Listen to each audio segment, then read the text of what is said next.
Out of My Mind, Chapter 21. Going to the bathroom at school just plain sucks.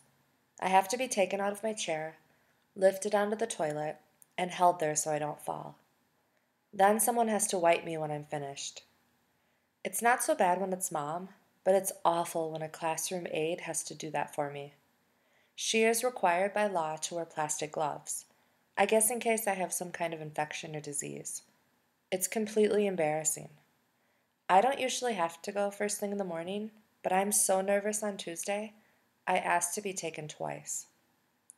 Then I go to all my inclusion classes. The students who tried out for the quiz team can't stop chatting about the test. I listen to every word. I couldn't believe how easy it was, Connor boasts. I bet I got a higher score than you did, Claire says, her voice cocky. I thought the geography questions were off the map, Rose adds. I never even heard of some of those countries. Jessica shakes her head. The math part wasn't much fun either. I can't believe we even care about a dumb test for a quiz team, Rodney comments. Because the competition is on television, man, Connor replies. Big time TV coverage here in town, and if we make the finals, we go to DC, where it will be televised all over the country. If we win, we get to be on Good Morning America. My grandma in Philly can watch me, and my auntie in Frisco. I'll be famous. What do you mean if we win, Connor? Claire asks him.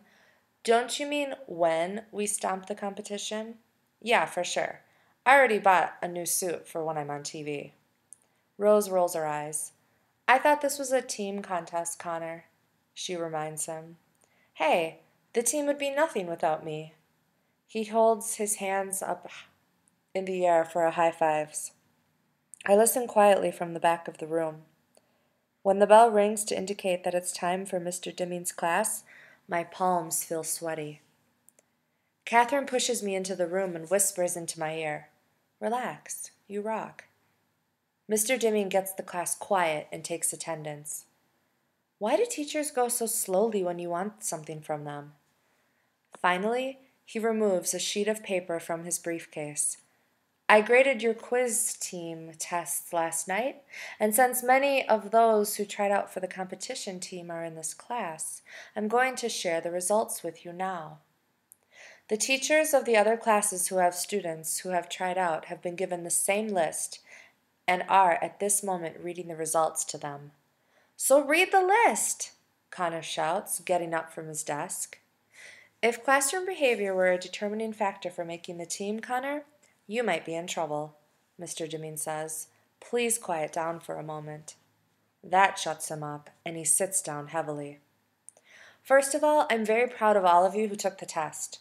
It was quite challenging, and you all did extremely well. Rose raises her hand. Yes, Rose? Can we see the questions and answers later so we know where we messed up? Absolutely. As a matter of fact, we'll use this test as a learning tool to study for the real competition. But anyone is free to see the test and check their answers. Please read the names, Connor says, as politely as I've ever heard him. Mr. Dimming smiles. Okay, will do. I shall read the alternates first. 2 fifth graders, 2 from 6th grade. Amanda Firestone, Molly North, Elena Rodriguez, Rodney Mosul. My heart drops to my shoes, which is not quite to the floor, but close. How could I have missed so many questions? Maybe my thumb slipped and I pushed the wrong letters. Catherine squeezes my hand. Molly and Rodney screech with joy. Amanda and Elena are 6th graders. Connor is noticeably quiet. And now, Mr. Dimming continues, the names of the 4 students who scored the highest and will represent our school at the local competition downtown. The alternates will accompany them and will be called upon if any of the team members are unable to participate in any way. Are we ready? Ready, Connor says slowly. I notice he has his fingers crossed behind his back. I'm proud to report that all 4 are from our classroom, He pauses. To know all the finalists are from 5th grade blows me away. Way to go. We torched grade 6? Awesome, Rodney says. Now read the names before Connor wets his pants. Connor reaches over and smacks Rodney on the back of his head. Mr. Dimming takes a deep breath. The top 4 scorers and members of our quiz team will be Connor Bates. Connor interrupts him with a wild whooping cheer. Of course. And if I may continue, Mr. D says over his glasses, we are also pleased to welcome Claire Wilson and Rose Spencer. Claire's smile is smug. But that's only 3, Connor says, looking around in confusion. I can count, Connor, Mr. Dimming replies dryly.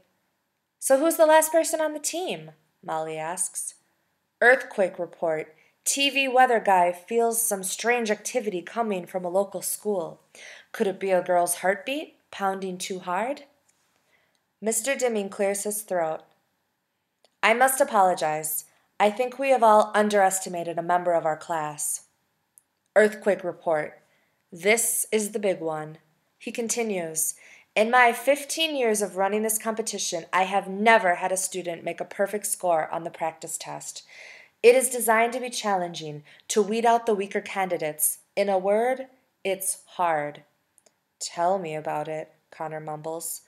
When Melody Brooks took that little practice quiz with us last week, I thought it was a lucky accident that she did so well. But yesterday, Melody blew us all away. She got every single question right. He pauses, making sure that everyone is taking this in. And then he says, all of them. Earthquake report. Walls are tumbling everywhere. So she's on the team? Rose asks, disbelief in her voice. Yes, she's on the team. But we'll look weird, Claire counters. Everybody will stare at us.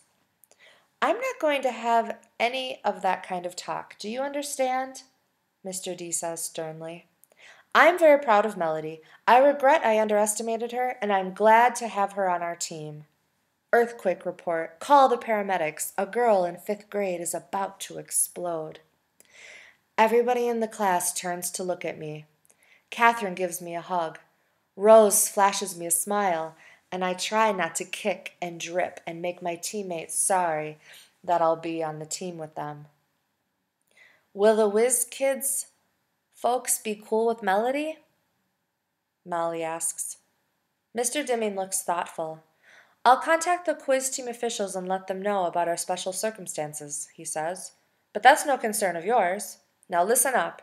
Team members will meet every day after school for 2 hours for the next 2 weeks, right up until the first competition. Practice sessions are mandatory.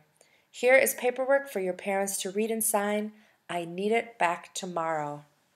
Earthquake report. Expect big aftershocks. Nothing like this has ever been seen before. The more I think about it, the more excited I get. Television, pressure, people looking at me. I can feel myself getting tense and tight. My arms and legs start doing the tornado spastic dance. My head jerks. I try not to, but I screech just a little. Everybody turns at the sound. I can see Molly and Claire jerking their hands, kicking their legs, and making crazy noises. A few people giggle. Mr. Dimming's face grows tight. I aim all my energy at my thumb and point to go. Catherine gets the message and hurries me out of there. I want to find a hole and hide in it.